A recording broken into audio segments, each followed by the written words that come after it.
everyone. Welcome back to the Get Ready for 2021 series. Today we are talking with Quirin, who is the CEO of MadeComfy. Welcome. Hi, Bart. Thank you so much for the invite, and super grateful and excited to be here. Yeah, I am as well. I saw you at an event speaking roughly around about 2 months ago. I loved your content. I love the fact that you were talking about how travelers are changing, how the look of your guests is changing. And I think it's a really great topic for us to sort of explore and discover today. Before we kind of get into it, I'd love to hear more about I guess a bit more about you and a bit more about MadeComfy and what you guys do in general. Of course, sure. So MadeComfy is an Australian short-term rental hospitality brand. We are about 4.5 years old now, and we focus on short-term rentals in urban locations, semi-urban locations, and have been growing a lot from the beginning until COVID hit, and we sort of all had to rethink what are we doing, why are we here, and how is the world looking like after COVID. But we've been sort of managing 10,000 guests a month pre-COVID, and we are now getting close to that again, which is great, and I think we'll talk about that in a minute. And we've got a team of around 50 here in Sydney, Melbourne, Brisbane. And myself, I'm, as you can hear, I will never lose my German accent. As my daughter said, Dad, it's ridiculous. 12 years you're here and you still talk like a German. My parents are Polish, and it's always going to be there no matter what happens.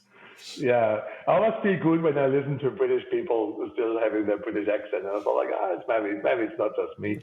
But it's came here 12 years ago. I'm a proud Bavarian, so I always wear more blue and white rather than the German colors. I've got a Bavarian flag at home, and there's a lot of history, I guess, in Europe.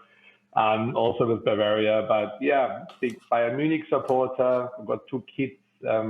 A 12-year-old that's just about to start high school, and a 4.5-month-old daughter that sort of is like all the memories are coming back of those that you sort of traumatized out of your head, like lack of sleep and things like that. That's about me. I'm married to my business partner, Sabrina, who's from Venezuela. So we have a lot of cultural diversity just between the two of us and sort of also within the company. And so effectively, you're a family business. No, I don't think we're a family business. We are separating family life and work very much. We have some team members here that after 6 months came to us like, I didn't believe you guys are actually a couple. So I think we run it in a very professional way. Sabrina has her area with finance, operations, and branding. I focus pretty much on sales, tech, capital raising, legal, HR. So we separate that. And I think it's very important. It's a very different thing working in a family business and working in a professional company. Both have their advantages, but what MadeComfy is and what we want it to be, I don't think it can be a husband and wife business only. Yeah, right. I understand. Okay, so I think that it would be really nice, I think, for everyone to get a bit more context around the business and that sort of side of things. And one of the things that struck me when you said, we do 10,000 guests a month. So on average, is that 300 a day? Is my math correct? Yeah. That is correct. Across the month. So, I mean, obviously you're going to have your peaks and your trials, on the weekend. Would be nice if it was like just 300 a day.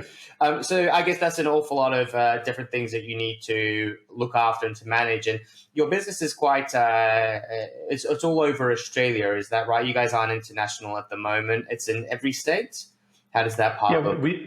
We're mainly on the East Coast so far. We've sort of followed the strategy to focus on where the demand is coming from a property side and also guest side. And in Australia, that happens to be a lot Sydney, Melbourne, Brisbane, Gold Coast, where you have the vast majority of travel. We will open in further locations in 2021 across Australia, also regional. And I'm a bit of a strong believer. Before you go international, you need to have really nailed it in your local market, and there needs to be a reason why you go international, not just for the sake of it. So we're not there yet. We definitely have the ambitions for that, but it's definitely not going to happen, especially during COVID times. The focus is on domestic travel and on really focusing on the Australian and potentially the New Zealand market. Beautiful. Okay, so getting into sort of the nitty gritties of getting ready for 2021. And I guess that for me, as I've been doing this series, one of the things that I've realized is that getting ready for 2021, it's kind of it's a little bit too far of a stretch. We planning for Christmas next year is nigh on impossible, but we need to know where we're going to double down and what we're going to try to improve. But I think that what I'm realizing is almost quarterly planning is more important than ever, rather than that the whole thing holistically. Where are you guys at in terms of figuring out your plans? And I don't know if you want to talk about how COVID affected the slowdown of the business and now the pickup, and then also the future risks. I'm going to leave it a little bit open for you to sort of take us through what your headspace and the business's headspace to deal with COVID, where it's been, and to get ready for 2021, and then we'll talk about guests. Yeah. Well, let me break that down into what we went through and then how we sort of planned, because a lot of what we went through impacted how we now plan and look at things. We were like I guess everyone caught by a big surprise after coming to the bushfires, where we thought, wow, this is a one in at least decade event, and we're all looking forward to 2020, when then in March the borders shut and things happened really quickly. We have been growing strongly, like doubling in size year on year. So we've been on that path, and remember when Sabrina and I sat there and we talked about what's going to happen. Like worst case, we heard about big hotel chains struggling, airlines struggling, Airbnb struggling, booking. Everyone was struggling. We are still like a very like small business, and how are we going to even get through this? And there was a lot of preparation, preparing on the worst case. Worst case for us was like hard lockdown for 6 months, surviving that and getting into 2021 with hardly any changes. And that was something where we had to prepare for. It was for us very clear. The business we've built, the team we built, the culture we built, all of that was crucial for us for our rebound. And there was one thing we needed to cut our OPEX by around 60%, next to some capital that we were able to raise. And we knew that the last thing we do is to let people fully go, making them redundant. And that sort of was our overall mantra. We thought a lot about how can we really generate revenue, because the best thing is to still generate revenue, so you don't have to cut your costs too far. And we came up with a plan previously. Our sales and marketing efforts were mainly on the property side, and we pretty much within 2 weeks we turned that all into a guest focus, where we understood we have properties in urban locations. Awful for a pandemic, but there are still people that require furnished properties. It's not like we just have rooms. We have fully furnished, self-contained properties. And so we started looking at who would require that, and then put it on our list, like the government, healthcare workers, service workers, still construction workers.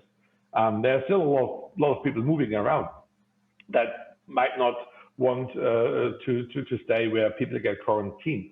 So that's what we thought. Let's focus on that. And that was something we got early, very quick traction on that, and really helped us to keep the team. JobKeeper helped, of course, too. But we back then had to really plan by the week and be very close and open and transparent with the team as well. So that's a really great one, and I think that's so planning by the week is kind of where you saw it, because things were changing so much, and now that things have changed again, do you still have that feeling of, hey, for 2021 we're going to have a lot of that Yeah. methodology of planning in? I'm almost thinking like sprints that you're doing, short little bursts of, we're going to Mm. do this, we're going to do this, we're going to do this. It's all within a bigger plan, but that bigger plan might not be as set in stone as what you'd normally have it. How are you handling that? I think there are two things. So you need to really understand where you're heading to, and that is your sort of North Star or your sort of Southern Hemisphere is a bit different, but sort of understanding what you're aiming towards, and that's something we, for example, decided. Let's not focus on properties for the near future. Let's focus on the guest side, because if we are able to generate a demand of guests and tenants, in a way, we will find properties. A lot of properties vacant and available, because also the long-term market it is impacted heavily by that. So that was one bit. We clearly defined a three-step strategy for MadeComfy, what we need to achieve by when, and that is a strategy until the middle of next year. And that's our North Star. Sort of in tech world, you talk about your roadmap that you put together. And then in this kind of roadmap where you have your sort of general, this is where we want to be by then. You then have your sprint, 1 or 2 weeks, where you say, okay, let's focus on that and see what happens. And you then focus on areas where you get more traction, where you get less resistance, or you adjust this slightly. But important is you have a way to get feedback from your market, from your customers, from your team. You have an open communication loop, and you look at identify data that you can use to because there's no one here that can tell you currently where things are heading to. The news is like a few weeks old, usually by the time it gets really out. So seeing these demands early is a very important bit. For example, what we look very clearly is a guest demand. The number of inquiries we are getting from certain locations, understanding where our guests are coming from when they inquire, to understand that, and we see that usually 1 or 2 weeks earlier before further booking increases come. And it's a weird thing, but it's sort of something we identified amongst some other things. So to me, it sounds like being data driven is one of the things that got you through, and it's getting you through, and you're taking a lot of the assumptions out of the equation and just saying, hey, okay, we're going to try these different bits and pieces. We're going to see what the data is telling us, and we're going to keep on looking at that data, and that will guide us to our North Star. Yeah, I think data definitely being making sure you've got a team, being humble, being really supportive of your team. It is not just business as usual these days. So understanding where people are stressed and where things are just difficult, and especially Melbourne, what we went through there has been incredible. So keeping that in mind, that's why it's not just data, making sure that you look after your team and understanding how things are impacted. But everyone wants to be successful and have a great day, and data helps you to understand, was it a great day, was it not a good day, compared to sort of a gut feeling or whatever the front page of the newspaper is like. And it's difficult. It is so easy said, and it's very difficult because sometimes it's quite difficult to get data in our industry. But we all have guest reviews, and we all have inquiries. There's a lot of technology that these days you can, even if you don't have a tech team and can sort of tailor things. There's a lot of out of the box solutions that can do certain things good enough to at least have some kind of indication on things. And that's sort of an important thing. Cool. Okay, so we've talked about sort of what happens like lightly through kind of COVID and how you guys had to adjust and reduce your costs and be a bit more mindful. And now we're kind of at this really interesting stage where I think a lot of business owners are super busy right now dealing with all the rushes through Christmas and January. And then when we look at next year and planning ahead, I think a lot of people will start to do that, as naturally happens after you've sat down and had Christmas dinners and whatever else it might be. Where are you guys at? What are your sort of, how are you looking ahead now? I think it's keeping in mind, we all went through this time when everything was great and then we had to cancel and manage and dealing with all these cancellations. So just keeping in mind what can happen. Just because it's looking great now doesn't mean it's written in stone it's going to be great. So having thinking about your cancellation policies, preparing on if something happens, how can you really be guest supportive and still, for those of us that also manage properties and property owners, how can you balance that? So having a plan for that, I think, is an important thing. Looking at pricing, I think it's very important. It's very difficult or very easy to overprice at the moment. One border opens and suddenly you think like, oh shit, I could have actually charged a little bit more here. But that is something that is changing like weekly at the moment. So that's something I don't have a full solution on that. I'm more of a conservative side at the moment. I think a lot of hype is around the vaccine and things are going to be normal. I still can't see that happening, and I think it's not something Australia, like us operators here, require. If we say, okay, there is a strong demand in local travel, there are a lot of Australians discovering Australia. By the time you feel comfortable to go to Europe or to the States, that might still take some time. We don't know currently that when you're vaccinated, that you are not able to infect others. So I think until we know that, it's sort of a bit of a guess.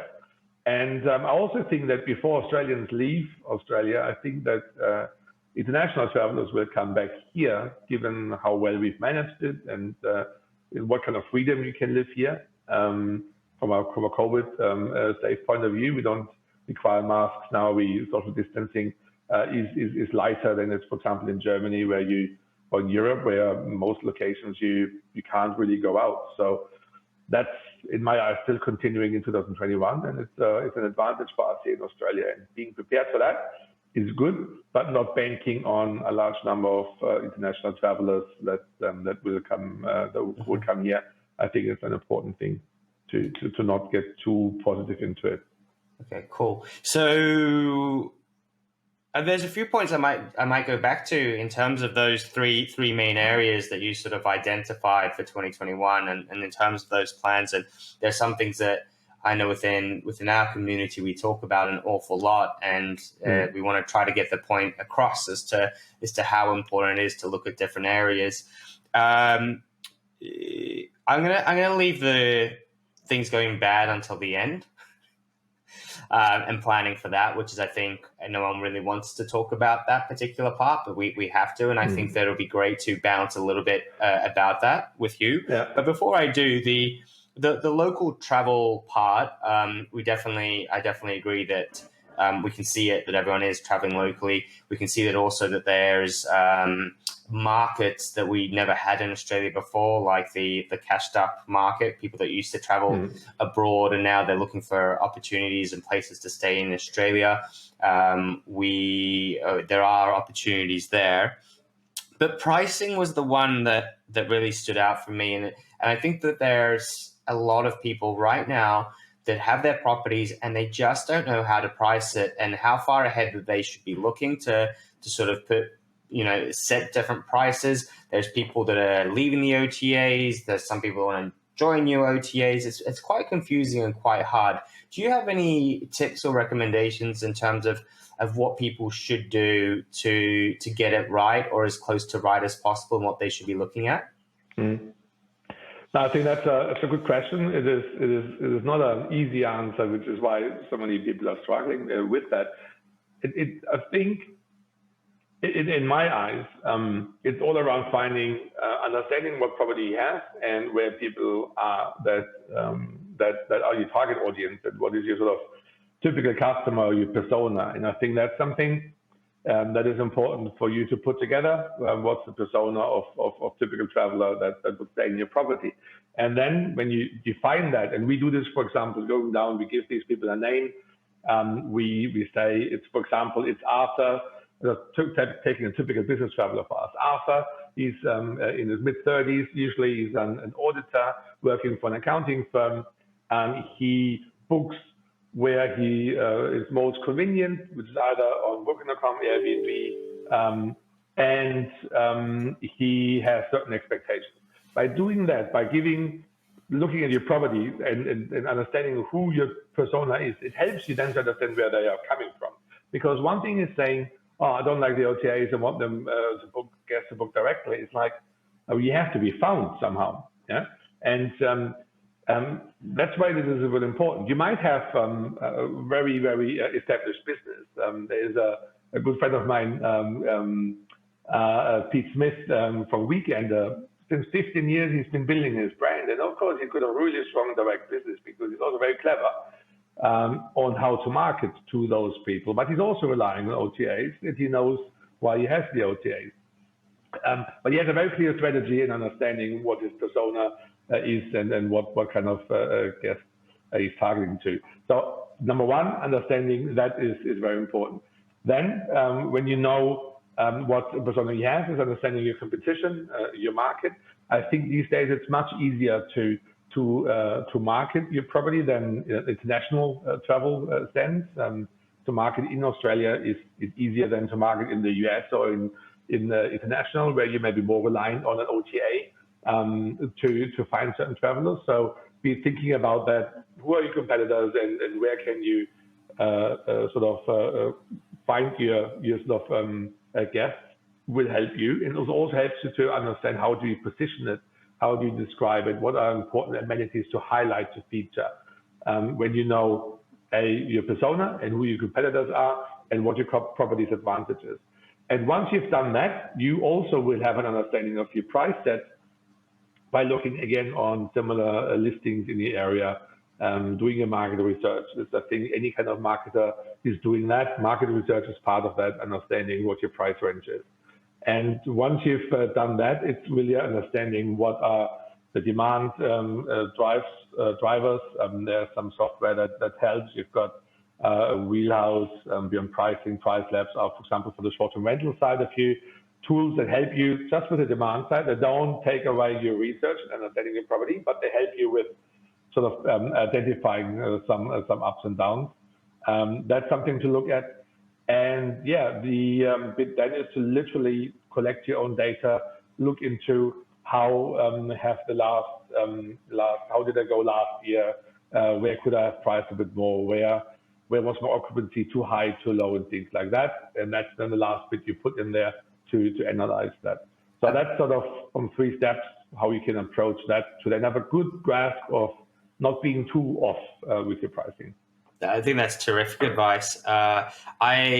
Those tools can be quite useful if you use the data in the right way. Sometimes a little bit inaccessible for a smaller operator, but by doing a lot of local research, understanding what your competitors are doing, and just looking at the OTAs can be do quite a lot for you. I do have a left of center question. So historical data. There's many companies out there that want to use that historical data and sort of do algorithms and help you predict what you should be pricing the following year and where you have opportunity. Would you agree with me in saying that data now, because the demographic then the traveler is completely different and the demands are completely different, the historical data might not give you as much insight, or some of the findings that you might find from that historical data might be completely wrong because you're not dealing with the same marketplace at all anymore. It's a completely different kettle of fish that you're dealing with. So if you're looking at previous data, which is a completely different set of circumstances, it's going to lead you in the wrong direction and potentially make you completely misprice your property because you should have doubled the price of it, but you didn't because your data was telling you that you were empty last year. Yeah, but it's so important. Only trust your own spreadsheet and your own report. Anything. I think it's so easy to misinterpret data and to fall into certain traps. I think understanding data is important for that. So when you get a data set, understanding, so where is this coming from, at what time, and what has changed. If you are a business that is heavily reliant on business travel, you may be more impacted by COVID at the moment than if you are in a regional location where, again, school holidays haven't changed. The summer holidays and things like that. So there's a few things that are definitely like last year, and you can look into what that a holiday in New South Wales is definitely boosting Byron Bay and maybe Queensland prices. So it's really understanding the data you have, what has changed, what hasn't changed, and then you can apply that you can apply your assumptions. It's just difficult.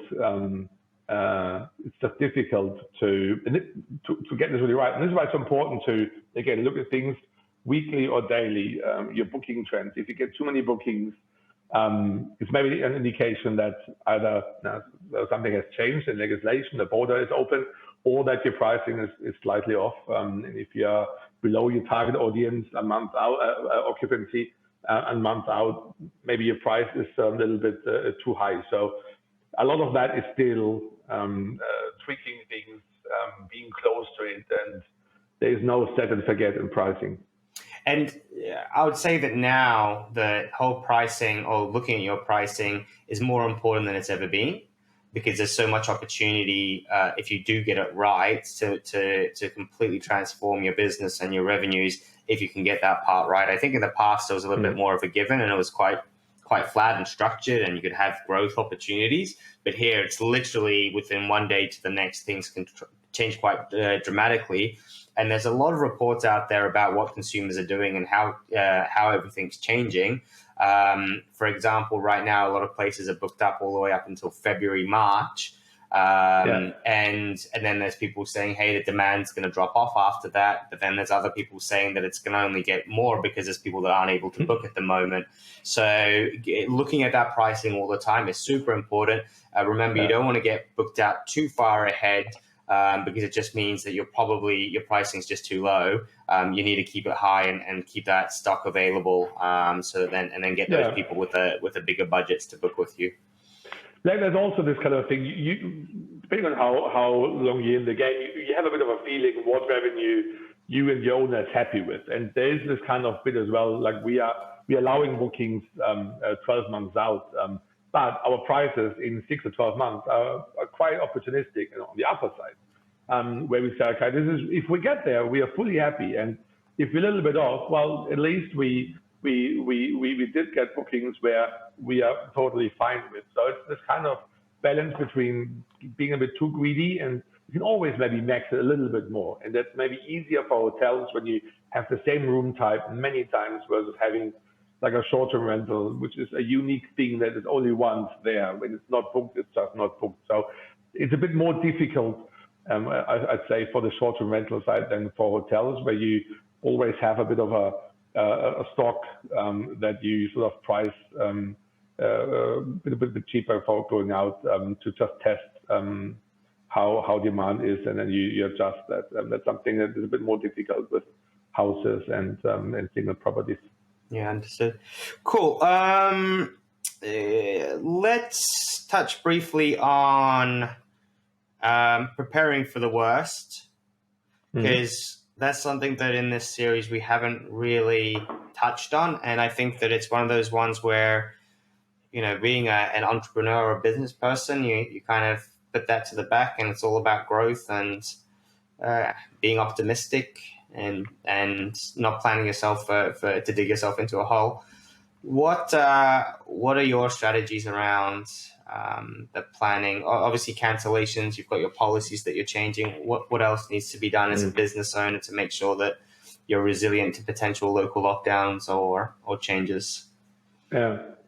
And one thing that sort of entrepreneurship taught me is, yes, you have to be an opportunist and you have to be optimistic. Otherwise, it's really, why do you do it? And why do you enter a space where it's just uphill pushing for a long time?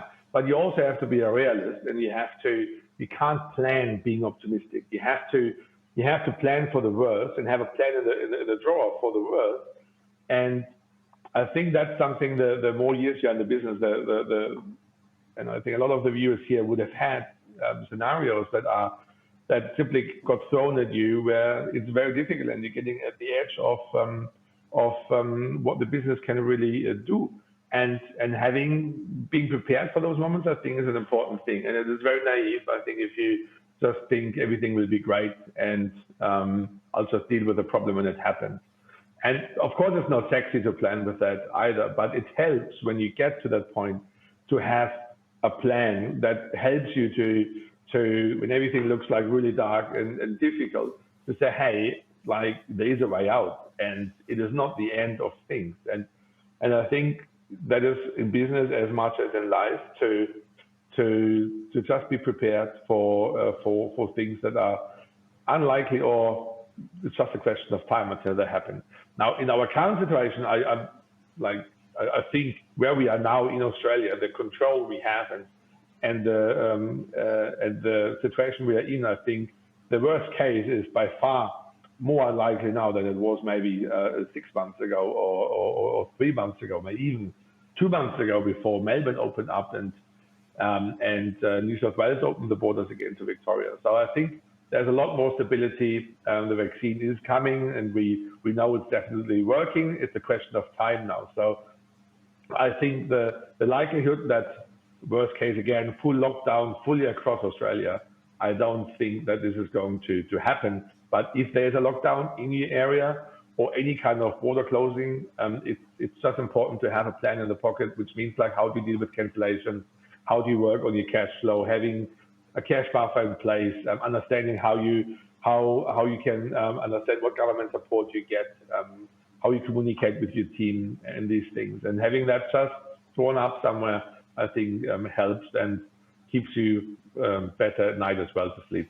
Yeah, I think the things that I think about is one, having a great, solid cancellation policies that work well for your business, that work for the consumers as well. I've seen a lot of people offer free cancellations and really take it very hard, which is unsustainable in the long run.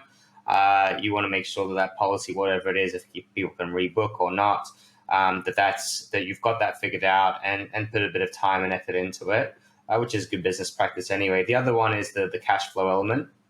You want to make sure that you've got enough cash. But then what that also might mean is you might forego opportunity cost on the sort of doubling down and growing your business and expanding and hiring people and getting new cleaners and full-time staff and all the rest of it, or renovating or whatever those bits might be. So it might be that you need a bigger buffer of cash before you actually start to take risks. Or you just go. What do you think? The one piece of advice I got from a person I value a lot, Cliff Rosenberg, one of our advisors and friends now, is it always takes double the time and it costs twice as much as you think. And somehow that's somehow valid. It means 4 times. So double, right? There's four times the money that you really need versus what you plan in average. And just having that in mind, I think is an important thing, that being optimistic on the cash side is not a good thing. The other thing is really having someone you can talk to and someone that can give you advice on and just a different opinion or challenge you on a few things when you might be too opportunistic or maybe too pessimistic. That's another. I totally agree on that. We can overact in certain times, and then we let an opportunity go. And having really someone you can talk to, or a couple of people that understand you, I think is a very important bit, and it did help me a lot having people I can really talk to openly, without having to prove anything, any strength or anything, where I can just say, hey, this is, I don't know what to do. And the person shouldn't tell you what to do, but just say, okay, take me through your thoughts. And that does help a lot of the times. I love that, and it's something that I hadn't even thought we would touch today. Is the sort of the mentor space, the people you surround yourself with as well. That's something from a personal point of view I've actually found quite important to look at, and as part of my plans, I will also be looking at that and just saying who are my people, who is my community. Because there's a huge value in having the right people surrounding you to when things go bad or when things go well. And I think that should also be part of the plan, as much as you plan for staff, but also the people that you go and you get advice and help from. Awesome. To add on that, maybe too, as a business owner, you don't have to always know everything. So one thing that is important, understand the strength of your team. Like for example, our leadership team. When I look at Nina, our CMO, she knows like pretty much anything in marketing significantly better better than me in regards of performance marketing and things like that. So don't think you have to solve everything. Yeah. On the tech side, our CTO, like people in your team are likely a specialist in the area, and you don't have to tell them what to do. You can also be open and ask them, look, this is where we're at. How do you see that? And having them also to work with you on the plan. And of course, depending on your size, you have more or less of those, but you might have some people that have worked with you for a very long time and also have a lot of experience in the industry. And so don't feel you're just alone in this, and understand the really specialists in your team and draw on their knowledge and also their passion and willingness to walk through that with you. I think that you want to invest like effort and time in finding the right people, just like you're finding these experts, right? So you've got them as part of your team. You might have people that you don't have as part of your team. You might need someone that's great with data, or someone that's great at other parts of the business, or cleaning, or whatever it might be that you don't have in your particular business. But then if you're conscious that you want to go out there and surround yourself with the right people, it's a long process. It takes time to find the right people. You'll have a lot of misses as well, and you're people that claim to be experts in something, and then you kind of go, hey, this isn't working for me. But I think that as part strategically putting together the right plan to find the right community, the right people is worthwhile. It's a good thing to do, and it's going to solidify your business to help through these turmoils. And I think that now is a great time as well to look and maybe get rid of some of the bits that you don't need in terms of advice as well. Yeah. Unsubscribe from a lot of those email lists. Yeah, and it's so much easier now with Zoom, Hangouts and stuff like that. It's so much more common to really, even if you are quite regional, to connect with someone like we do here. We haven't met in person, and but we are still talking and are able to really exchange thoughts. So I think it became actually much easier thanks to COVID that more people tolerate and accept and know about how simple it is to just do a video call with someone. I think 20 years ago. Yeah, absolutely. That was a fact. That was a highlight. Yeah. That's right. And what I love about it is not only that, you can connect with people in Australia, but you can go international as well. And I think that that's a resource which is heavily underutilized as a community, but it's also finding the right people, which is the tricky one, is really saying and who to take advice from. Go on that dance floor, show your moves, and people will talk with you. Right? It's a bit like if you stay in the corner in the disco, you stay in the corner. So networking, you have to be out there. It's a bit of a comfort zone thing, of course, and time investment, and sometimes it's really going maybe nowhere. But in the sum of things, you will connect with people, you find people you like, and it might turn into something you really enjoy after a while, connecting with people. And it is a really global, large industry we are in. It's huge, and there's so many passionate individuals in it. So I have not met anyone so far that said, I don't want to talk with you. The one thing that I really like about it, I'm not a big person of kind of being at conferences face to face and having to mingle with the room. I find it quite tricky. But doing it in this format, I find that it's a lot easier to meet the people that you actually want to be talking to, and sort of getting straight in and talking about the things that are important to you. So look, that was unexpected, but great. I really like that. Quirin, is there anything else that you wanted to cover off today? I'm going to have a quick look at my notes, and we talked a little bit about the international traveler. I think that you're right, that don't plan for it right now, but it will become obvious when it is time to start to plan for it and sort of switch your avatar and see what the opportunities are from that particular market. Changing traveler profile, we kind of covered on that. Is there anything else that you really wanted to cover? No, I mean, maybe just to tap into this whole understanding really where your traveler is coming from. It became easier, I think, now where we are domestic. We are all in this, and I was talking at a dinner the other day with Peter Morrison, the head of Astra, about that. we are all in the same boat. OTAs, property managers, property owners. Guess we all want the same thing. We want people to stay in our properties, have a great time, and for our property owners, we want them to really generate the return and the yield they expect. So we all want the same thing, but of course there's friction in between. And don't write off certain debt platforms because of what happened in the past. I know personally that I've not met anyone within Booking.com or Airbnb or HomeAway that does not want the best. But of course, they have their own issues and restrictions and growth pains and other pains like we have.